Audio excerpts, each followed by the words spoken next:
Companies में ना, जहाँ पे ज़्यादा लोग होते हैं या कोई बड़ा काम करना होता है, एक बड़ी कॉमन चीज़ देखी होगी, मीटिंग्स होती हैं।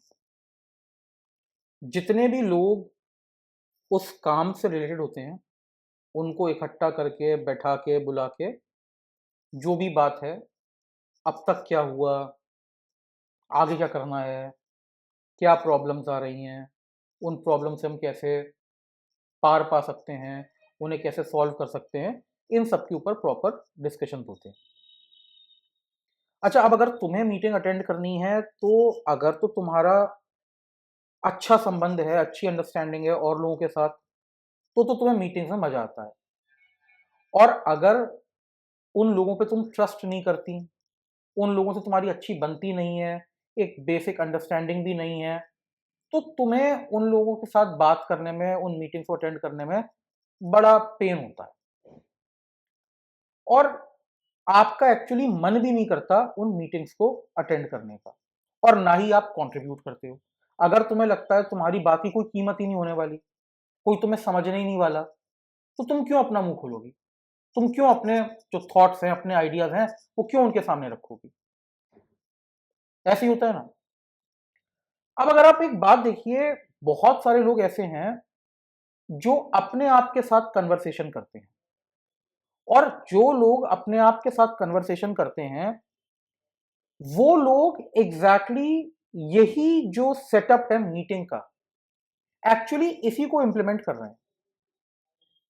देखो, अगर तो आपका जो कॉन्शियस है, जो सबकॉन्शियस है, जो चेतन और अवचेतन है, अगर उनमें हार्मनी है, वो एक दूसरे को पहचानते हैं, ट्रस्ट करते हैं, और एक दूसरे की बात को सुनते समझते हैं और उसके हिसाब से काम करते हैं, तो वो वाली मीटिंग है जिसमें तुम अपने कोलीग्स को अच्छा मानती हो, उनके साथ कोऑर्डिनेट करती हो। और जहां पर कॉन्शियस और सबकॉन्शियस में रिफ्ट होता है, उनमें आपस में कोऑर्डिनेशन नहीं होता, वो उस टाइप की मीटिंग होती है जहां पर आप अपने कलीग्स को अच्छा नहीं मानते, आप उनकी बात नहीं सुनना चाहते, और आप उनके साथ कोऑर्डिनेट नहीं करना चाहते। अब आप एक बात समझिए, क्या फायदा है अपने आप से दोस्ती करने का, अपने आप के साथ अच्छे कन्वर्सेशंस करने का, और ये आपको लाइफ में कैसे कैसे हेल्प कर सकता है। देखिए, सबसे पहली बात, अगर आपको कोई बड़ा काम करना है, कोई इंपॉर्टेंट काम करना है, तो बेहतर है आपका कॉन्शियस माइंड और सबकॉन्शियस माइंड दोनों उस काम को समझे। भाई, this is exactly what we want to do. और कॉन्शियस माइंड की उस समय क्या डिजायर्स हैं, उसकी क्या प्रायोरिटीज हैं, और सब कॉन्शियस माइंड की क्या डिजायर्स हैं, क्या प्रायोरिटीज हैं, अगर आप अपने साथ कन्वर्सेशन करेंगे, तो ये सारी चीजें क्लियर हो जाएंगी। और कई बार जो हम हाफ हार्टेडली काम करते हैं ना, वो काम बंद हो जाएगा, क्योंकि आपको पता होगा या तो कॉन्शियस और सबकॉन्शियस अग्रीमेंट में है या डिसएग्रीमेंट में है। और जैसे जैसे आप आगे चलेंगे, आप ये डिसएग्रीमेंट कम कर सकते हैं, और डिसएग्रीमेंट वाले काम को करने की नीड को भी कम कर सकते हैं। अच्छा, जब 100% अग्रीमेंट रहता है ना कॉन्शियस और सबकॉन्शियस में, तो एक और फायदा होता है, जब भी आप कहीं फंसते हैं, आपके दोनों जो माइंड्स हैं, वो दोनों आपको निकालने में मदद करते हैं। भाई, अगर आपने कोई बात, कोई प्रोजेक्ट पूरी टीम के साथ डिस्कस किया है, तो जहां पे प्रॉब्लम आती है, टीम का हर मेंबर कोशिश करता है ये काम हो जाए। लेकिन वहीं पे अगर कोई मेंबर ऐसे थे जिनको इस काम में विश्वास ही नहीं था, तो क्या होगा? वो क्या कहेंगे? हमने तो पहले ही कहा था प्रॉब्लम आएगी। और आपने देखा भी होगा, कुछ लोग जो अपने सबकॉन्शियस की नहीं सुनते, वो जहां पे भी फंसते हैं ना, उनके सबकॉन्शियस से यही आवाज आती है, हमने तो पहले ही कहा था गड़बड़ होगी। और वो वहां पे काफी मायूस हो जाते हैं, काफी डिसहार्टेंड हो जाते हैं, क्योंकि अंदर से उन्हें मदद नहीं मिल रही होती है। लेकिन अगर आपका कॉन्शियस और सबकॉन्शियस दोनों मिलके एक काम पे चले थे, तो आप जब फंसोगे भी, आपका सबकॉन्शियस भी आपको कहेगा कोई बात नहीं, ये हुआ है ना, इससे भी निकलेंगे, कोई तरीका ढूंढेंगे।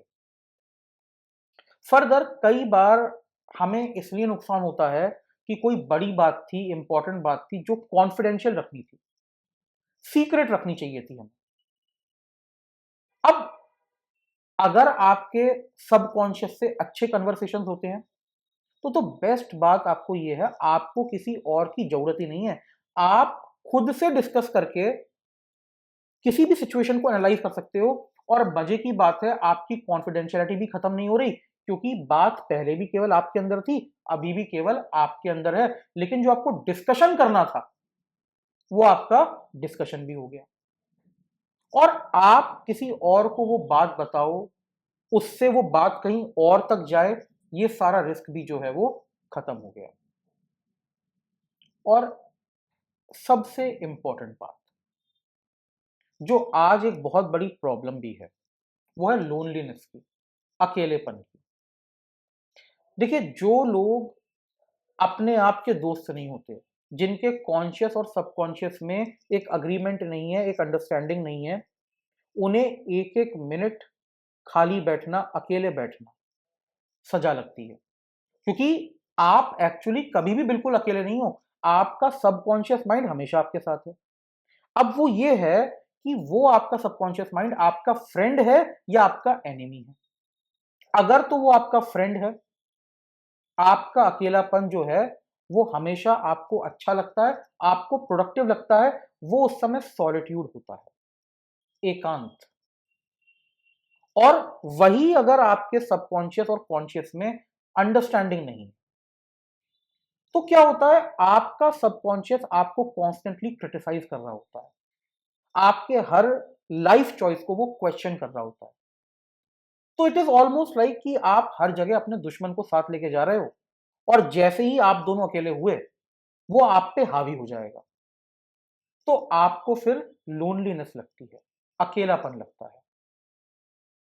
अगर आप अपने कांस्टेंट पार्टनर को एक्चुअली समझने लगो, अगर आप अपने सबकॉन्शियस को एक्चुअली समझने लगो और थोड़ा सा उसके साथ हार्मनी जनरेट कर लो, आप देखोगे आपके लाइफ में जितने भी एंडेवर्स हैं, पहली बात तो वो ज्यादा वेल थॉट होंगे, वो एकदम हबड़-दबड़ वाले नहीं होंगे, वो वेल थॉट होंगे। आपने, आपके कॉन्शियस ने और आपके सबकॉन्शियस ने खूब उसके ऊपर विचार किया है, और जब आपने किसी चीज के ऊपर कमिटमेंट किया है, तो वो कमिटमेंट हल्का कमिटमेंट नहीं है, वो एक well thought, well planned commitment है।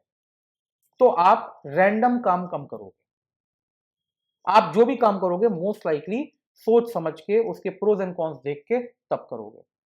और दूसरी बात है, आप कभी भी अकेलेपन से घबराओगे नहीं, क्योंकि आपके लिए अकेलापन जो है वो लोनलीनेस नहीं क्रिएट करेगा, आपके लिए अकेलापन सॉलिट्यूड क्रिएट करेगा, जहां पे आप अपने लाइफ में क्या चल रहा है, क्या करना है, जो प्रॉब्लम्स हैं उन्हें कैसे टैकल करना है, आप उस समय में ये सारी प्लानिंग कर पाओगे। और उसके बाद आप जो भी एक्शन नेक्स्ट लोगे, उसमें आपका कॉन्शियस और सबकॉन्शियस दोनों आपके साथ चलेगा।